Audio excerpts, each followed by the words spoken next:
สบายดีพ่อแม่พี่น้องและท่านผู้ชมหมดทุกคนเนาะวันนี้มาพบกับติ้งในซองไผ่กระลอมน้ำปูเนาะวันนี้ติ้งจะพาทุกคนไปห้าน้องได้ลมกันตั้งแต่เมื่อคืนนี้เนาะว่าเราจะตัดสินใจเฮ็ดแนวใดดีนะเพราะว่าก็สุดความสามารถแล้วเนาะที่ว่าซอกดินให้น้องเนาะเขาก็จำเป็นแต่ว่าได้กลับไปเบิ่งอีกรอบซ่องเนาะว่าจะซื้อหรือว่าซื้อมาลุ้นกันเนาะในคลิปนี้เนาะว่าน้องล่าจะได้ดินอยู่ในมื้อนี้ได้บ่ว่าเราเดี๋ยวนี้ติ้งก็เดินทางมาฮอดครึ่งทางเนาะเพราะว่าออกจากบ้านมาออกจากตัวแข้งลงน้ำทามาก็ได้ประมาณ30นาทีแล้วเดี๋ยวนี้เราอยู่ระหว่างกลางภูเขากับแข้งลงน้ำทาเนาะแล้วเราก็จะเดินทางต่อก็ประมาณ30นาทีหรือว่า30ปลายนิดนึงเลยเนาะพี่น้องไปพร้อมกันเลยเนาะ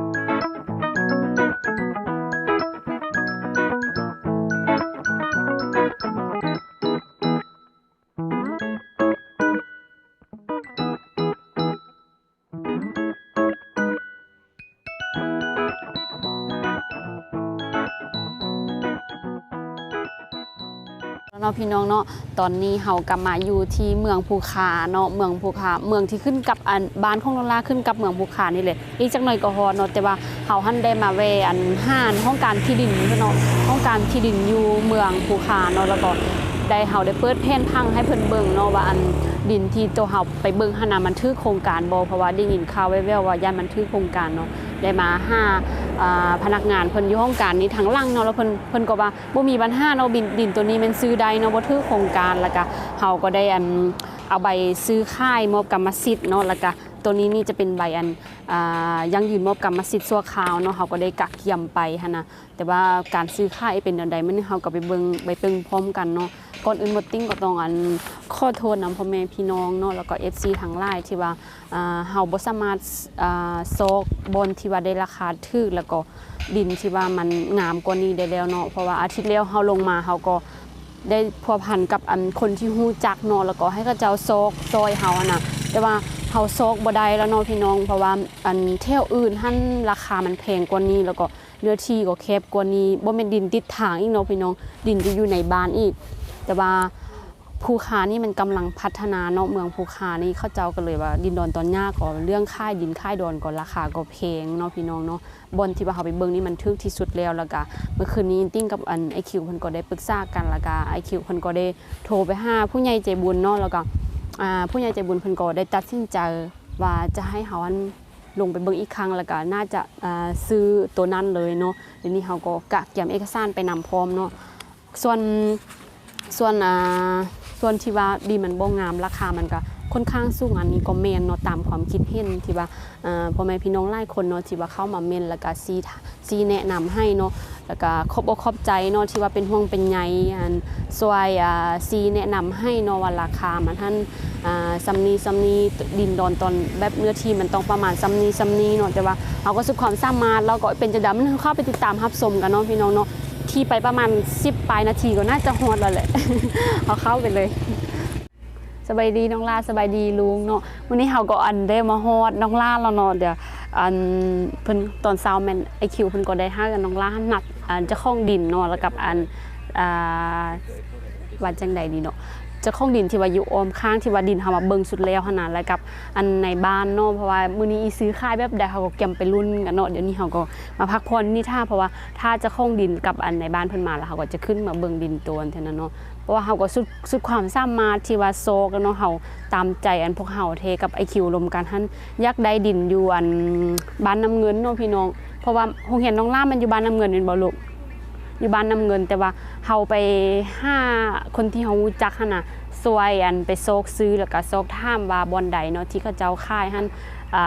มีบ่อนนึงขายแต่ว่าราคาหั่นเขาขายเป็นเม็ดกะเลเนาะเพราะว่าเม็ดกะเลนึงจะตกอยู่เม็ดกะเลนึงประมาณ5เซนขึ้นเหมือนเนาะพี่น้องเนาะเฮาก็เลยบ่สร้างเฮ็ดจังใดแล้วก็ ได้กลับคืนมาเบิ่งนี้อีกครั้งแต่เขาก็ได้เก็บเอกสารมาว่าซื้อบ่ซื้อเขาก็ไปลุ้นกันเนาะพี่น้องเนาะพี่น้อง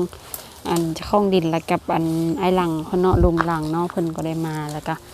เดี๋ยวนี้เฮาทีมงานเฮากำลังซอกเสือกเนาะเพราะว่าอยากได้เสือกฝางเฮาไปซอกซื้อบ่มีเนาะเดี๋ยวนี้กำลังเน่งเนาะเน่งเอาไว้ให้พ่อแม่พี่น้องเบิ่งให้มันทานผสมเบิ่งให้มันชัดเจนเนาะว่าเนื้อที่ดินท่านไปใส่ฮอดใส่เนาะมาดบ่ฮอดเนาะเฮากำลังเน่งเบิ่งไม้ที่เสาคุ้มนี่ก็คุ้มขี้เนี่ยเนาะคุ้มใบตัวนี้น่าจะท่มดินประมาณ3ลำรถหรือว่า4ลำรถเพื่อจะเต็มคุ้มใหญ่เติบพี่น้องถังเล็กถังใหญ่เลยตัวนี้นะพี่น้องนี่อันนี้เป็นตัวเจทำนั่นเนาะเจอยู่เบื้องซ้ายมือเนาะเขาเจ้าหนึ่งไปฮะนะดินห้องดินเนาะมันจะไปตามห้องนี่ไว้สุดๆบนอันที่ว่าติ้งหนึ่งบนอันไปคิวพันยูเมื่อกี้เนาะอันนี้ก็เป็นหน้าทางเนาะเพราะว่าอันเจ้าของดินนี่บ่มาผู้นึงเนาะเพิ่นบ่อยู่เพิ่นไปเกี่ยวข้าวเนาะอันนี้ก็จะเป็นหน้าทางตั้งแต่เส้นสีดำเนาะพี่น้อง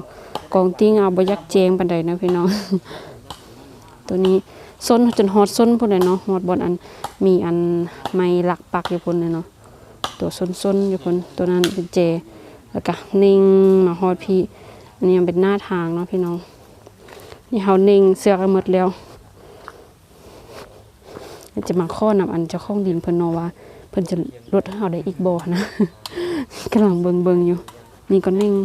จอดได้หมดแล้วเพราะว่าอายผู้นึงเสื้อสีขาวว่าเนาะอยู่ทางล่างของอันมือกองฮูติงเนี่ยผู้นั้นแม่นเพิ่นก็จะตั้งเหือนเนาะอนาคตข้างหน้าเพิ่นก็จะตั้งเหือนนี่เพราะว่าอันนี้ก็เป็นไม้ของเพิ่นเนาะนี่เป็นดินของเพิ่นแล้วก็จะตั้งนี่มาโปะน้องหน้าเนาะ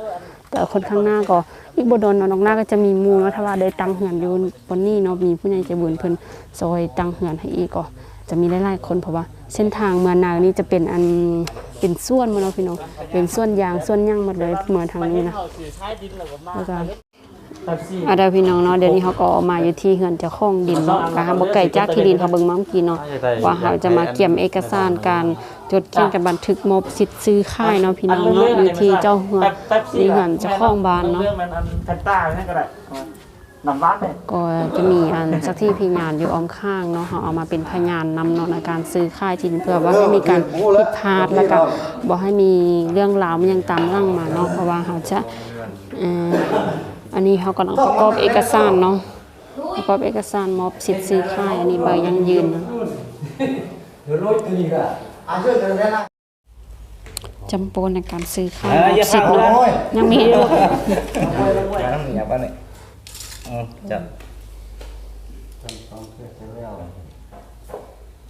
มันจะมีใบอันมอบกรรมสิทธิ์แล้วก็ใบซื้อขายเนาะมันจะมีบอล2บอลให้จำนี่ก็จะเป็นอันพวกอันที่ว่ามาเป็นอันสักที่พยานให้ในการซื้อขายมาเนาะพอดีเฮามือกองเฮาอยู่ในงานที่ดินเนาะเพิ่นก็เป็นคนอันเฮ็ดให้ทั้งหมดเนาะประกอบเอกสารเพราะว่าเฮาจะได้ไปอันลงไปในบ้านเพราะว่ายังมีจำการส่วนนึงดินแล้วก็ทั้งพยานเนาะมื้อนี้คือเป็นมือดีนั่นแหละที่มาซื้อดินซื้อหยังให้น้องลาเพิ่นน่ะเนาะเขาเจ้าสิอ่านเกี่ยวกับกันสัญญาซื้อขายกรรมสิทธิ์ที่ดินเนาะครั้งวันที่15เดือน10ปี2022โดยผ่านการปรึกษาหารือทั้ง2ฝ่ายเนาะผู้ขายทานบุญสมปัญญาสุขอายุ62ปีอาชีพชาวนาหน่วย7ปัจจุบันอยู่บ้านโพนทองเมืองเวียงภูคาแขวงรองท่าผู้ซื้อแม่นทานังหลาเนาะลาน้อยเนาะอายุ12ปีนักเรียนหน่วย7ปัจจุบันอยู่บ้านโพนทองเมืองเวียงภูคาแขวงรองท่าทั้ง2ฝ่ายตกลงเห็นดีเป็นเอกภาพดังนี้ทานบุญสมปัญญาสุขอายุ62ปีตกลงขายดินตอนดังกล่าวให้แกน้องหลาแหละที่ดินตั้งอยู่บ้านโพนทองเมืองเวียงภูคาแขวงรองท่ามีเนื้อที่ประมาณ200ตารางเมตรเนาะเนื้อที่น่ะและทิศเนื้อติดกับดินของเพิ่นเองแหละฐานผู้ขายแหละบุญสมหั่นและทิศใต้ติดกับของดินไอแซนเนาะ ถ้าทิศตาเว้นออกแล้วมันติดกับเส้นทางหอมเส้นทางไปนี่แหละพอดีแม่นเข้าไปฮอดดินเลยทิศตาเว้นตกติดกับดินทานสิงค่ำแล้วมันให้เกนั่งล่าอายุ12 ปีอาชีพนักเรียนปัจจุบันอยู่บ้านโพนทองเมืองเวียงภูคาแขวงรอมท่าทั้งสองฝ่ายเนาะเห็นดีแทนขาแรงงานสื่อขายให้กับอาณาเพิ่นน่ะพรบุญสมเนาะเป็นจำนวนเงินทั้งหมดมัน32 ล้านเพิ่นลดให้อีกเนาะตอนนี้มัน32 ล้าน5แสนเพิ่นลดให้เป็น32 ล้าน3แสนกีบเนาะเพิ่นลดให้ฉะนั้นถือว่านับตั้งแต่วันที่15 เดือน 10 ปี 2022เป็นต้นไปมันดินตอนดังกล่าวจะเป็นสิทธิ์ของนางลาน้อยเนาะตัวนี้นะโดยพานนั้นในบ้านโพนทองเห็นเป็นเอกภาพกันทุกอย่างเนาะเรามีพลศักดิ์สิทธิ์นับแต่มือลงลายเส้นเป็นต้นไปเนาะมื้อนี้เลยแต่เรื่องคารสมมุติมีการเปลี่ยนแปลงคำว่าสิเอาดินขึ้นนี่มันจะมีค่าการปรับใหม่คูณ2ของมูลค่าซื้อขายเนาะพอเนาะตัวนี้เนาะคันฮับผู้ขายฮักมีการเปลี่ยนแปลงเนาะตัวนี้นะแล้วก็เส้นผู้มอบเป็นทานนั้นบุญสมหั่นแล้วผู้ฮับเป็นนางลาหน่อยเนาะจำปูข้างในเนาะจำปูคักแน่ตัวนี้ใบมอบกรรมสิทธิ์ถือว่ามอบกรรมสิทธิ์ให้เป็นของนางลาหน่อยโดยตรงเลยตัวนี้นะเนาะยังเหลือเพียงแต่อันเล็กๆน้อยๆอันจำการในบ้านมื้อนึงสิเด็กไปจำการในบ้านแล้วก็ถือว่าสำเร็จตัวนี้นะเนาะก็สิมีเท่านี้เนาะอ่านให้ฟังเพื่อเป็นพยานรับรู้นํกันเรื่องนั้นมอบอันนี้นี่ชื่อว่ามอบเลยก็ได้เนี่ยหมายเป็นคนนับเลยเนาะไม่นักก็ทำเอาลายจะก็อันนี้ได้พี่น้องเงิน32 ล้านกับ3แสนที่เป็นเงินกีบลาวพี่น้องเนาะอัน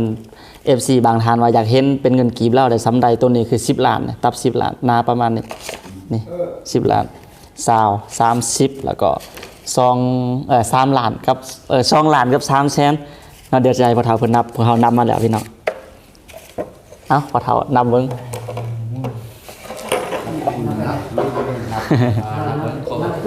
เอานับช่วยๆกันช่วยๆกัน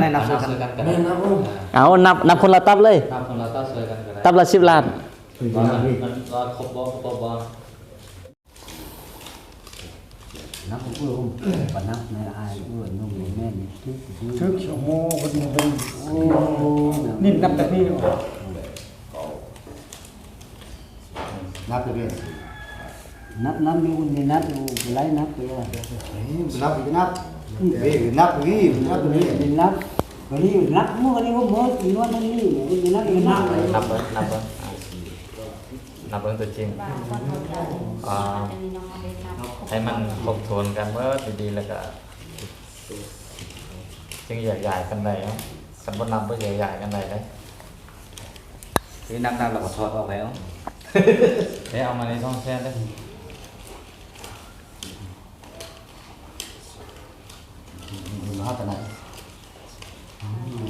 เอาไปเส้นนี่50,000เอาไปเส้น50,000เอาไปเส้น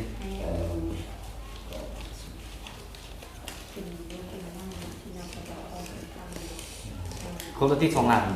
3แสนนั่นตัวนั้นโอ้เจ้าพระเจ้าของเงินนี่อันบ่นับนี่บ่ได้บ่นึงเอานี่พระเอาให้คนนับหันคนละ2แสนเด้อการนับได้เนาะขาดนับใน2แสนเลยเอานับ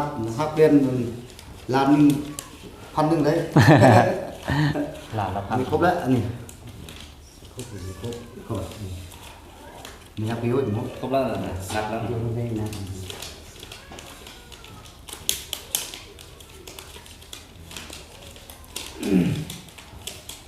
แต่หน้าหมู่ไม่ได้ว่ารับ3แสนกีบจำนวน32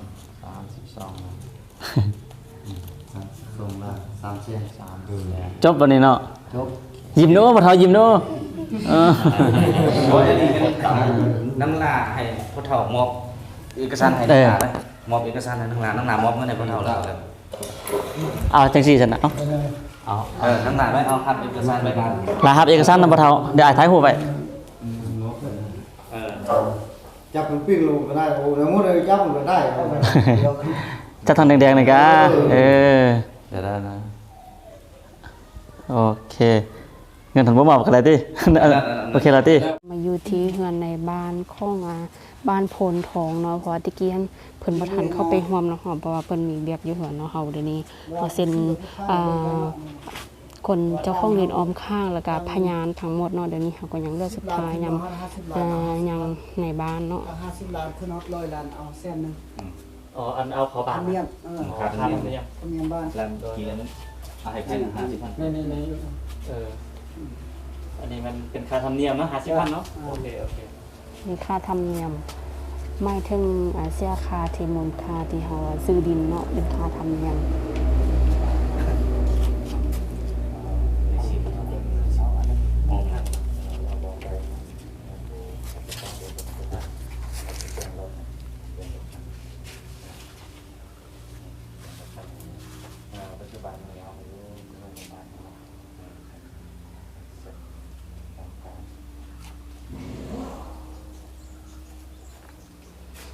อยากกินข้าวเลย2 โมง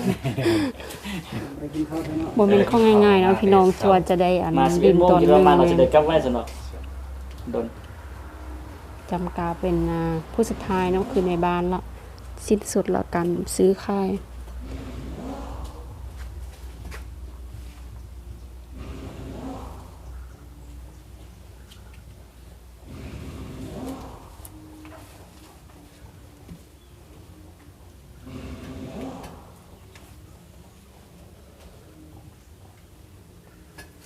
มาจบอยู่ที่การจำรายบ้านเด้อพี่น้องเด้อที่ว่าโอเคเนาะ ขอบใจ โอ้ หลาย ขอบใจหลายเด้อ สิ้นสุดเนาะเฮาก็ได้ใบอัน โอเคแล้วบ่เท่า ซื้อค่ายมาเป็นที่เรียบร้อยเนาะพี่น้องเนาะ ที่ดินเก่าเพิ่นค่าเราแค่ จ่ายเงินกันเรียบร้อยเลยเนาะ โดยตัวนี้มันจะเป็นใบมอบกรรมสิทธิ์การซื้อค่าย เนาะพี่น้องเนาะที่ว่าการซื้อขายมอบกรรมสิทธิ์ที่ดินทุกสิ่งทุกอย่างจ่ายเงินเรียบร้อยแล้วเนาะหมายความว่าตั้งแต่วินาทีนี้เป็นต้นไปคือดินตอนนี้เนาะเนื้อที่ก็คือ200นะประมาณ200ตามแมตรพี่น้องเนาะตามแมตรเขาเอิ้นตามแมตรบ่ แม่น คือจะได้เป็นของน้องละมีสิทธิ์มาสมใส่ได้อย่างเต็มที่แล้วเนาะก็เดี๋ยวหลังจากนี้หลังจากนี้ก็สิให้เจ้ากับน้องลาเป็นคนบนระบัดดิน โดย นะคือมันตึบมันยังก็มาทางแล้วก็ตัวที่อันเป็นแดนที่เฮาเอาเสือกเน่งหั่นคือมีเวลาว่างมื้อใดก็อยากให้มาแปลงหัว แม่น ไว้ก่อน แปลงไว้สัวขาว แปลงให้มันมีลักขีดลักไม้ไว้ โดย โดยเฉพาะบอนอันแจนี่บอนแจเอาลักอันเช่าที่ดีๆที่มันเป็นไม้แกนร้อนหั่นมาปักไว้ แล้วก็ล้อมหัวไปพร้อมก็ถ้าว่าอายล้อมหัวแล้วปุ๊บแล้วก็ถ้าว่าเพิ่นหั่นยกตัวนี้ออกปั๊บแล้วให้น้องลาโทรหาแล้วก็ค่อยสิลงมาให้เพิ่นมาถมดินให้ โดย เนาะ โดย โอเคเนาะ โดย ก็รายการการสื่อขายมื้อนี้พี่น้องเนาะคือมื้อนั้นที่พวกเฮามาแล้วมาต่อกันไว้หั่นน่ะพี่น้องคือ32ล้านกับ5แสนหั่นน่ะมามื้อนี้ก็ขอแถวขอว่าโอ้พี่น้องเฮือจนซ่าเพิ่นลดให้อีก200,000กีบเนาะหมายความว่าพวกเฮาได้จ่ายให้เพิ่นไปตะกี้หั่นค่าดินตอนนี้ก็คือ32ล้าน3แสนเต็ม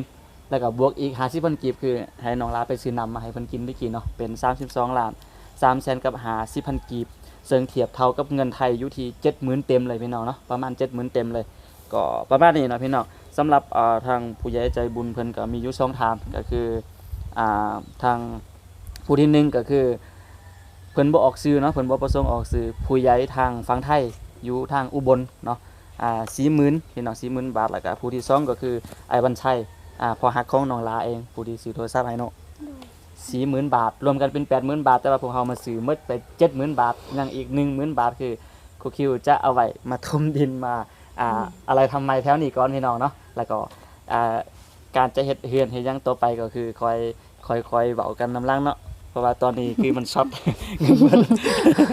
เงินเหลือแต่ 10,000 บาทเราจะได้เอามาถมดินกับบ่ฮู้ว่าจะหมดไปเท่าใดยังบ่ทันได้ถามเพิ่นเทื่อเดี๋ยวหลังจากที่ปิดคลิปเราจะได้ไปสอบถามเพิ่นเบิ่งว่า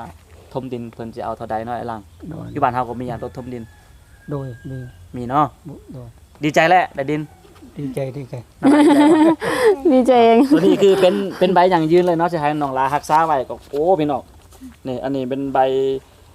สัญญาซื้อขายตัวนี้เป็นใบอย่างยืนมอบกรรมสิทธิ์คือผู้เฒ่าเพิ่นหันมอบให้น้องละเนาะจะมีลายศอกลายเซ็นอันนี้มันจำโปรมือได้พี่น้องเนาะจำโปรมือลายเซ็นในบ้านจำโปรมือของพยาน3คนนะก็ตัวนี้นี่ตัวนี้เป็นใบซื้อขายเนาะในบ้านผู้ซื้อแล้วก็ผู้ขายประมาณนี้นี่เนาะน้องลารักษาไว้ดีๆแล้วก็ไว้ก็ อ๋อน้องเอาใส่ทุ่งยางแล้วก็ห้อยไว้ถึงฟ้าไว้ดีๆเด้อถ้าว่าเป็นไปได้นี่อันถ้าอยู่มอนี้อีไปอัดแข้งได้ว่าตัวนี้นี่นะ ได้ อัดแข้งบ่อัดแข้งอ่ะมีแต่น้องล่าเอาใส่ทุ่งยางเราห้อยไว้ดีๆบ่ต้องให้บอลมันมีน้ำบนทึกฝนเด้อรักษาไว้ดีๆ แต่ เพราะ ว่า ว่า copy ไว้ได้มั้ยนะ copy C ได้ copy copy C C ได้ สไตล์มั้ยนะแต่ว่าเฮาก็จะถ่ายไว้เนาะไว้เพื่ออันป้องกันไว้เนาะไอคิวเนาะเพราะว่าบางทียันน้องล่าเพิ่นเฮ็ดใบตัวนี้เสียแล้วเฮาก็มีตัวที่เฮาถ่ายแต่ว่าอีก๊อปปี้ไว้เพื่ออีกหั่นแหละแต่ว่าแถวนี้บ่ฮู้ว่ามีหันก๊อปปี้อยู่บ่ เอามื้อนี้คือยิ้มตลอดแท้ ดีใจบ่ ไอ้ลังยังมอนึงเด้อเดี๋ยวสิให้อันผมขอบใจผู้ใหญ่ใจบุญเพิ่นเด้นี่ผู้ใหญ่ใจบุญเพิ่นมีอยู่2ฐานเด้อกับอันทั้งหมดทั้งมวลที่เพิ่นเบิ่งเฮานี่เพิ่นเป็นกำลังใจให้เฮานี่ผู้ที่1คือผู้ใหญ่ทางฝั่งไทยทางอุบลเนาะอุบลราชธานี โดย ประเทศไทยผู้ที่2ก็คืออ้ายวันชัย โดย อ้ายกับอันน้องหลาอันยกมือขอบใจเพิ่นเด้ ขอบใจเนาะ ขอบใจหลายๆเนาะขอบใจผู้ใหญ่ใจ อวย บุญ พรเพิ่นแดให้เพิ่นอยู่ดีมีแฮง เป็นบ่อวยพรเป็นบ่ ขอบใจขออวยพรให้อยู่ดีมี อนุ แร ญาง ตเด้ เด้ อ อ เมื่อแล้วเรียบไม้บ่ทันแล้วเด้อนี่ ถ้ามีโชคมีไสอยู่ดีมีแฮงเด้อ บุญ อ่า มีสุขมีลาภอยู่ดีมีแรง